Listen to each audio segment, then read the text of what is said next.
Rome is still too young to seem invulnerable.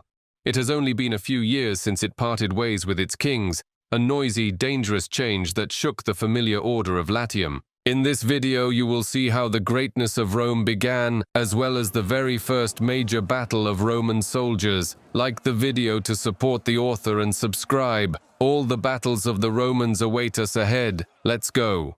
When the house of Tarquinius fell, the network of personal alliances, agreements, interests, and fears that bound neighboring cities together collapsed with it. Following the revolution, Rome declared that it was now a republic, with power vested in the magistrates and the Senate. But to its neighbors, this sounded less like sudden enlightenment and more like a challenge. Among the Latin cities, Rome's old relatives and rivals, the turmoil resonates particularly loudly.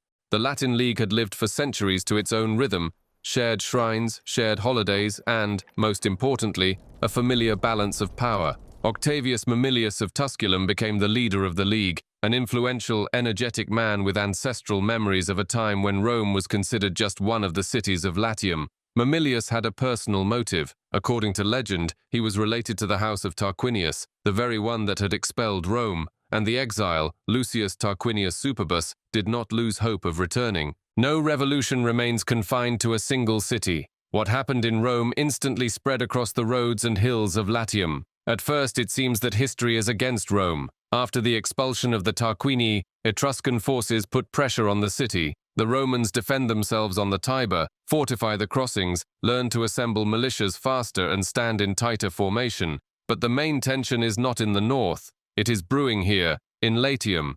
In Latin assemblies, speeches are made about honor and ancient rights, about how Rome has moved too quickly against the established order. The Roman Senate responds, the Republic is not obliged to return what belonged to the kings and does not want its fate to be decided by foreign councils.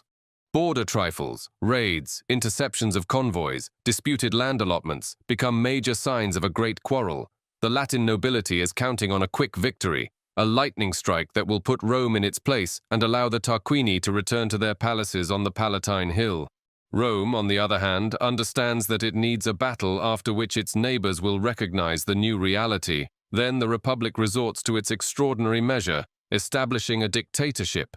The choice falls on Aulus Postumius Alba. The dictator is not a new king, but a legalized short-term authority in times of danger, a single center of power to make quick decisions.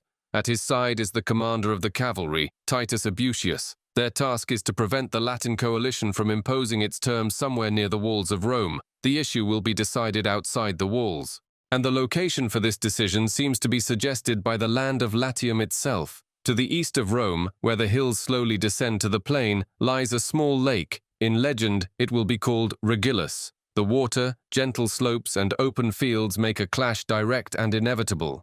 The Latin troops arrive first, experienced warriors, proud nobles on horseback, allies from neighboring communities, confident that today they will not only win, but also tell their descendants how the young republic returned to the old order.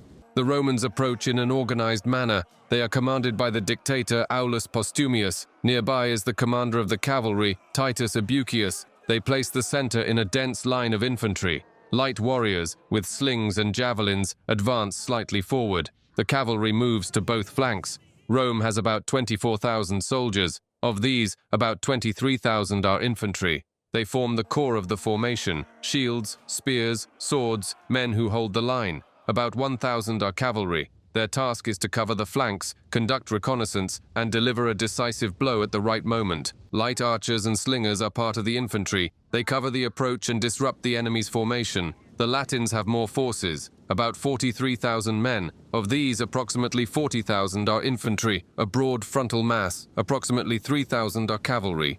Rome's task is to withstand the blow in the center, prevent itself from being torn apart, and then respond from the flanks when the opportunity arises. The Latins' task is to push through the front with numbers, shake up the Roman line, and finish the job with cavalry on the flanks. The heavy infantry of both sides clashed in a dense line. The battle came down to the endurance of the formation and discipline. The Roman and Latin cavalry clashed several times. According to legend, both cavalry commanders, the Roman Titus Ebucius and the Latin Octavius Mamilius, were wounded. A crack appeared in the center of Rome. Dictator Aulus Postumius ordered part of the cavalry to dismount and form a line. The center was thickened and held. One of the Latin flanks began to give way. The Romans pressed at an angle, trying to break the shoulder of the Latin line. Mamilius was mortally wounded. The loss of their leader dealt a blow to the morale of the Latins. The Romans held the center, pushed through the vulnerable flank, and forced the enemy to retreat. The exact figures for casualties have not been preserved.